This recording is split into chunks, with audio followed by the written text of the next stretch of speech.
Good morning and welcome to He Sees Us All YouTube channel. Today I would like to discuss with you guys the mostly uncontacted tribe that we refer to as the Sentinelese people. They're uncontacted by outside civilization solely by choice of their own. Every time they see a small fishing boat, a large vessel, or even an aircraft flying overhead, they greet the outsiders with violence, shooting their arrows and throwing their spears until a retreat is finally made. The tribe is located on a remote island that's normally accessed by boat from India through the Bay of Bengal to the Andaman Sea. The island's usually inaccessible, though, due to extremely strong currents and weather patterns that take place like 9 months out of the year. But this didn't deter the Indian government from attempting to make contact with these people for 30 years straight, all the way from 1967 to 1997. The island's really small, and it's a part of the Andaman Islands, which are considered territory that belongs to India, and this is why they kept attempting to make contact. They just wanted, I guess, to count the tribe's people. You guys might be wondering why I'm even making a video about this tribe, or you may have already heard that they've recently killed an American citizen. Now, the strange thing here and why this became a subject that I just had to discuss is because the night before Thanksgiving, for whatever crazy reason, I looked over at the hubby and I was like, hey, you remember that tribe of people that have never been contacted by outside civilization? You know, the ones that would shoot their arrows and throw their spears at planes and ships? And he looked over at me like real funny and he was like, yeah, why? And I was like, I want to watch something about them. I don't know why. Now, I know what this sounds like, and you guys don't have to believe it. Like, I know it sounds crazy. Whatever. You can believe it. You cannot believe it. But when I told you guys that my videos are led by my feelings or whatever, I really meant it. Anyways, my husband types into Google basically what I said to him because I didn't know what to look up. So he types in, uncontacted tribe that shoots arrows at planes. And immediately, the first name that came up was the Sentinelese. And I was like, yes, that's them. So I typed Sentinelese into YouTube search, and I got a bunch of old videos. One of them said that it was posted, though, 7 hours prior to Wednesday night. And from whatever time it was then, maybe, I don't know, 9, 10 o'clock, my daughter was already sleeping, and my husband passed out while I was watching all these videos. So I'm assuming it was, 9 or 10 o'clock. The video was of a news broadcast that was out of India, and it was in English, and it said that an American native had been killed by the tribe. And that was literally the only information that was available at this point in time, too. So it was, basically just, they didn't release a name or anything. They just said an American native was killed by the Sentinelese, and 7 people out of India were arrested for helping him reach the island. The Sentinelese haven't killed anyone that we know of, anyway, since 2006, when 2 Indian fishermen had dropped their anchor somewhere in the Bay of Bengal. They fell asleep in their boat, and strong winds pushed their boat over to the shore of the island, and the Sentinelese had captured the 2, they murdered them, and they threw their bodies in shallow graves right on the beach, so that, they were displayed and could be seen. So I figured, seeing as to it being 12 years since their last brutal murder, and that this time it was an American, and that I thought of them out of the blue, it was all just really weird, I kind of took that as a sign or a push to make this video. So since then, though, we've learned a little bit more about the man whom the Sentinelese people killed. His name was John Allen Chow, and he was an American tourist that was vacationing in India, but he was also a pastor and he was a missionary, and this was most certainly why he so badly wanted to interact with the tribe. It was reported that he was warned several times that these people were not to be toyed with and that bringing him there could cost him his life, but these warnings didn't discourage Mr. Chow even a little bit, because he still wanted to try and interact with these people peacefully. Unfortunately for Mr. Chow, though, this last voyage, anyway, of his would prove to be his final, because he was quickly captured by them and brutally murdered.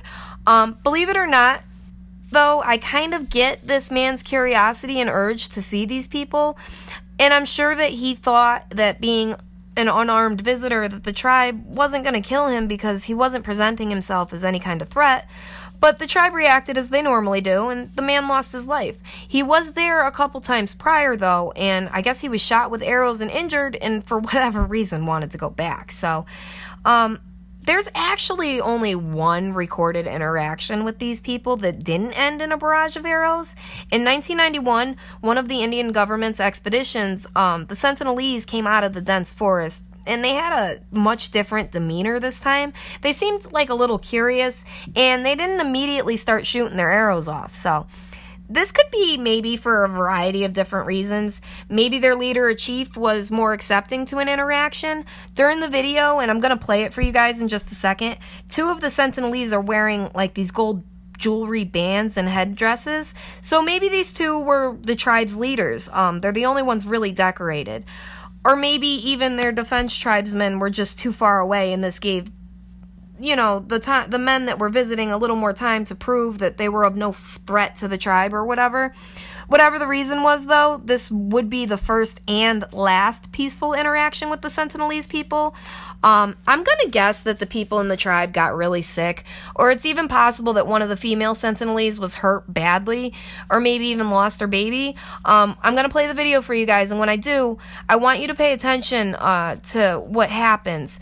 The video was taken on the day that the peaceful interaction took place, and while they're throwing the coconuts into the water, a pregnant Sentinelese woman is seen in the water collecting them, and when she turns to walk back up to the beach, they throw a coconut and they hit her real hard in like her right shoulder blade.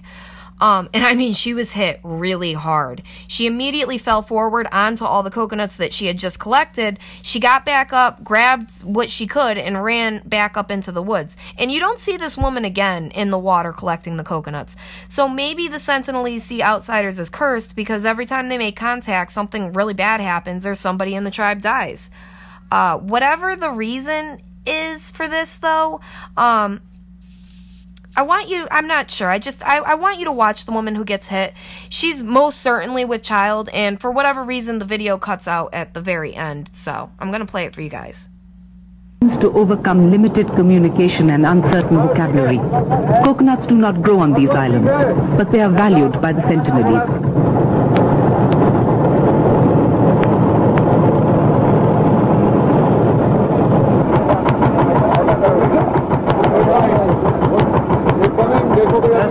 Showing the genital. That is always there. That is what? Is it angry or? No, they are not angry.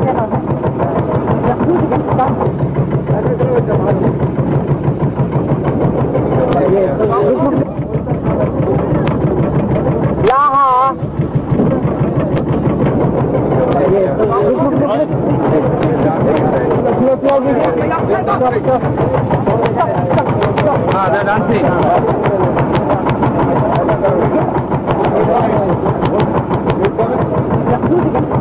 That is one of the things.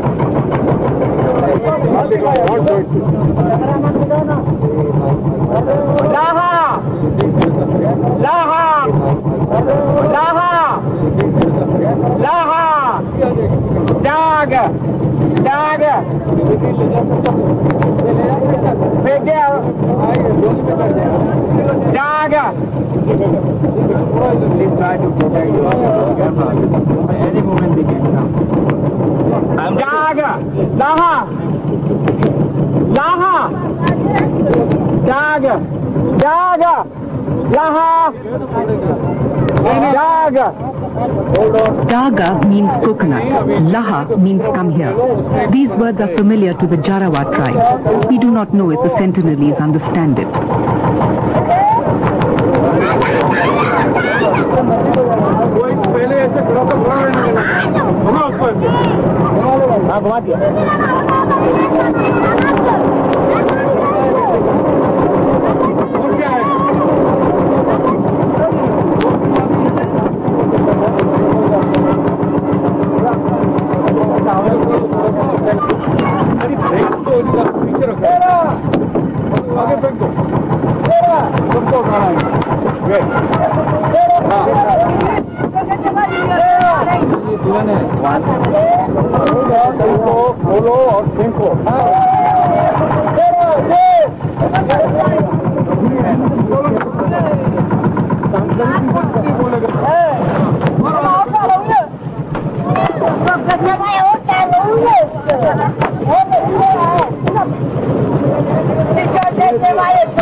This is the the pregnant woman.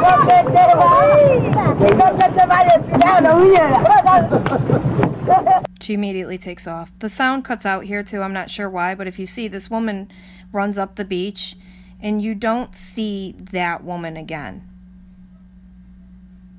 I just thought that was an interesting thing to note.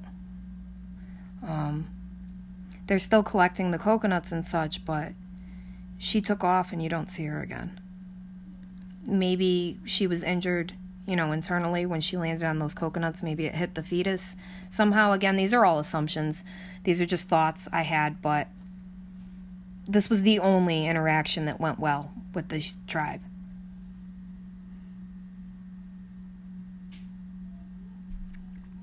And at this point, they actually get really close to each other. And there are photos that I'm going to show you guys where they're actually like hand in hand with these people. So they also may have passed some diseases or whatever over, some germs. These people could have gotten sick again, you know, which would lead all their tales to be told down the generations of outsiders to be, you know, a bad thing. That the tribe always ends up losing people when outsiders arrive.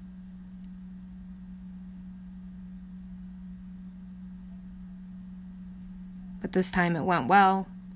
The Indian expeditioners were able to leave. They kind of all waved at each other, like, and they assumed that their next expedition would go just as well. But it didn't. The next time they showed up, they were met with arrows and spears just like the last time and the previous times. And every subsequent time after this, it ended the same way as well.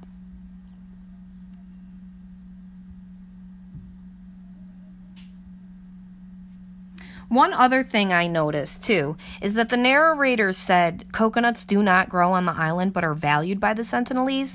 Now, I did a whole lot of research on these people for the past couple days, and in 1974, the Indian expeditioners had brought some tribespeople from one of the neighboring islands. I'm guessing it's the same people that the woman mentioned in the video, in hopes that the two could communicate with each other.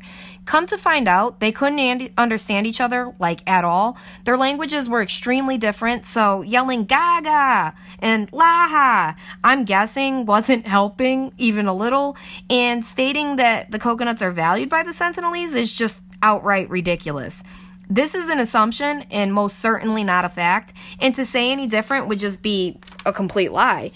Maybe the Sentinelese got sick from the coconuts. Maybe their stomachs couldn't handle the acidity of the coconut milk or something. I mean, they say that coconuts don't grow on the island, so this would mean that they can't be a part of the Sentinelese people's regular diet. We don't know for sure what transpired after this meeting, but we do know for sure that it was the only time that the tribe wasn't violent upon arrival. Every single documented interaction has the same narrative. Boat arrives, the Sentinelese emerge, and arrows and spears start flying. The first documented interaction took place in the 1800s.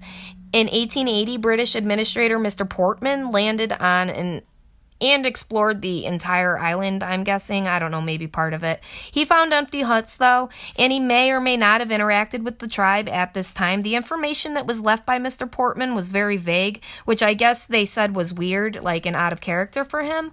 But then in 1883, he returned to the island in search of a British vessel that had gone missing, like recently to that time, and he thought he was hearing distress shots being fired off in the distance because he was hearing these loud bangs in like regular intervals. It was later found out that he was actually hearing the explosions of Krakatoa going off. But anyway, when he reached the island, for whatever reason, he thought it was a good idea to kidnap some of the tribe's people to show them what a civilized society looks like. He kidnapped 5 of them in total, 2 elders and 3 children. The 2 elders got sick, like, immediately and died. And so Mr. Portman promptly returned the 3 children to the island because he didn't want to make it any worse than it already was. And it's widely believed that the children returned carrying illness and disease and in turn wiped out almost the entire tribe. Then in 1967, the Indian government began their expeditions to the island, sending census workers to make contact with the Sentinelese people. They killed every single census workers. I think it was 7, maybe, of them in total. It might have been 9, but that's not the point. The point here is that they killed every person who tried to interact with them. And then on August 2nd, 1981, a Hong Kong freight ship called the Primrose was caught in the choppy waters of a typhoon in the Bay of Bengal, and it got stuck on a slightly submerged coral reef that was right by the island. The captain sent out several distress calls, and in the morning, the crew noticed that there was an island just across the shallow waters. The captain, for whatever reason, and it's assumption that it was just a bad feeling, ordered his crew to stay on board the ship, and after 3 days, the Sentinelese finally emerged. They began to shoot their arrows and throwing their spears immediately at the crew and the ship. The captain then sent out another distress call, and it transcribed as wild men, estimate more than 50, carrying various homemade weapons. They are making 2 or 3 wooden boats, and we're worried that they will board us at sunset. The crew was able to keep them at bay for another 3 days with their flare guns and their axes and just pipes and random things that they had on the ship.